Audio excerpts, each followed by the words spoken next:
tentang seorang gadis yang sangat cantik jelita, gadis yang sangat istimewa. Karena selain cantik dia juga sangat pintar, memiliki pendidikan yang sangat bagus, memiliki karir yang sangat bagus, dari keluarga yang sangat berada, dari keluarga yang sangat terhormat. Intinya wanita ini sangat sempurna. Pada suatu hari di acara pertemuan keluarga besar, Nania, nama gadis ini, mendatangi keluarganya dan berucap, Nania ingin menikah dengan Rafli, kata Nania. Dan seluruh keluarganya, ayah, ibu, adik, kakek, bahkan sampai sepupu-sepupunya mentertawakan Nania. Mereka menganggap Nania ini hanya bercanda saja.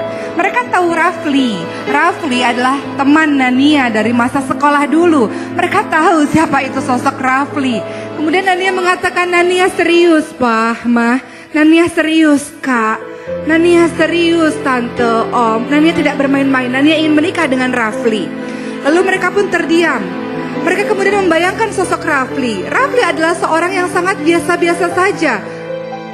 Pendidikannya biasa-biasa saja, pekerjaannya biasa-biasa saja, berasal dari keluarga yang biasa-biasa saja. Sangat tidak sebanding dengan Nania, seperti langit dan bumi. Mereka katakan, Nania, engkau ini wanita sempurna. Laki-laki itu ngantri untuk bisa menikah denganmu, Nania. Kenapa harus memilih laki-laki seperti Rafli yang semuanya serba biasa, kata mereka.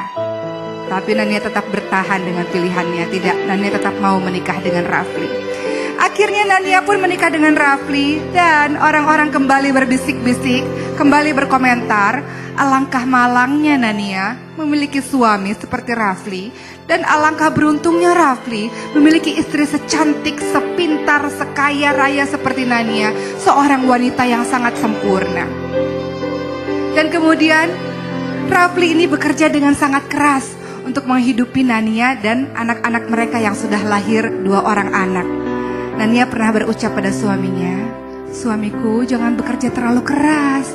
Sebenarnya tabungan Nania kalau digabung dengan tabungan abang, digabung dengan tabungan suamiku, wahai suamiku, pasti masih cukup kok. Nania sebenarnya tidak mau merendahkan suaminya. Nania paham bahwa suaminya adalah orang yang bertanggung jawab. Dan suaminya ini pun tidak pernah sakit hati dengan perkataan itu. Karena suaminya tahu bahwa Nania tidak bermaksud apa-apa. Rafli hanya berucap, Nania sayang, untuk semua hasil kerja kerasmu ditabung saja. Biar saya yang bertanggung jawab untuk menafkahimu dan anak-anak, kata sosok Rafli ini. Kemudian apa yang terjadi? Ketika Nania melahirkan anak yang ketiga, barulah terjadi sebuah tragedi. Nania yang harusnya bisa melahirkan dalam proses normal, harus melaksanakan proses sesar karena sebuah kendala. Dan tangan Rafli terus menggenggam erat tangan istrinya tersebut sampai di meja operasi.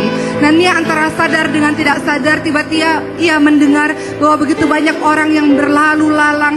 Kemudian Nania mendengar begitu banyak alat-alat operasi yang berdentingan. Dan kemudian Nania tak sadarkan diri.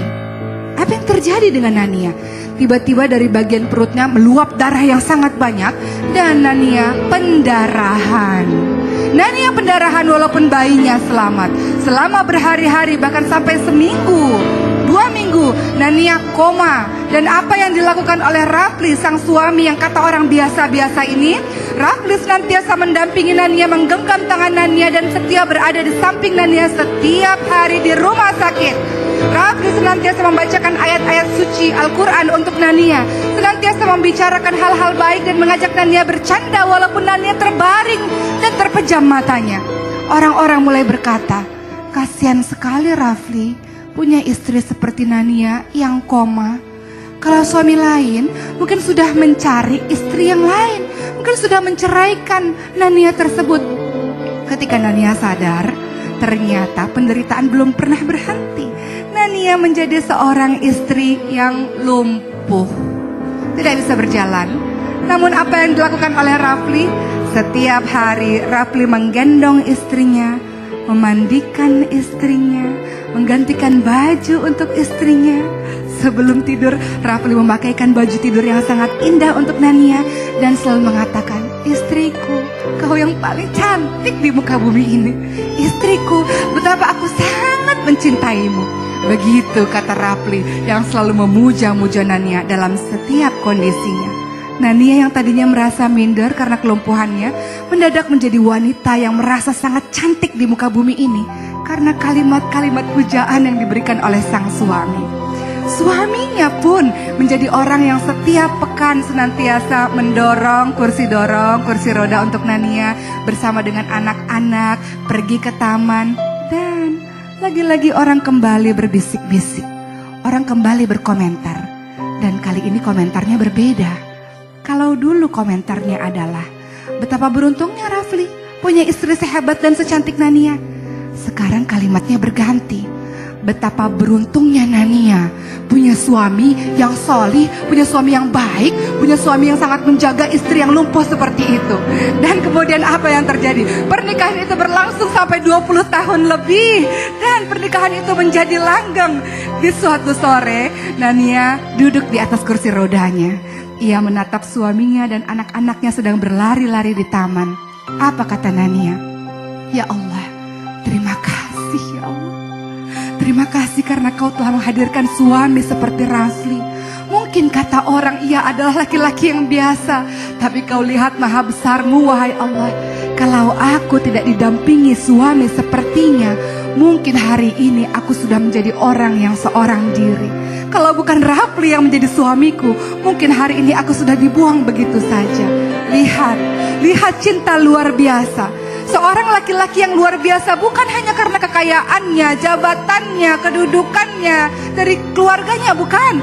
Namun yang dinamakan dengan laki-laki luar biasa adalah mencintai apapun kondisinya. Laki-laki yang dikatakan luar biasa adalah yang senantiasa setia apapun kondisinya, yang senantiasa menjaga, yang senantiasa melindungi. Bukankah Allah ingatkan itu? Hunna libasul lakum wa antum libasul lahun. Kita adalah pakaian bagi pasangan kita. Pasangan kita adalah pakaian bagi kita. Tidak hanya sebagai perhiasan, tapi juga pelindung, penjaga, dan penutup kekurangan. Itulah kisah indah dari sepasang suami istri yang saling menjaga, saling setia dalam kondisi suka maupun duka. Mudah-mudahan kita menjadi hamba Allah yang senantiasa bersyukur karena telah diberikan jodoh terbaik oleh Allah Subhanahu wa Ta'ala. Mungkin biasa di mata orang, tapi mereka tidak pernah tahu pasangan kita adalah yang terbaik.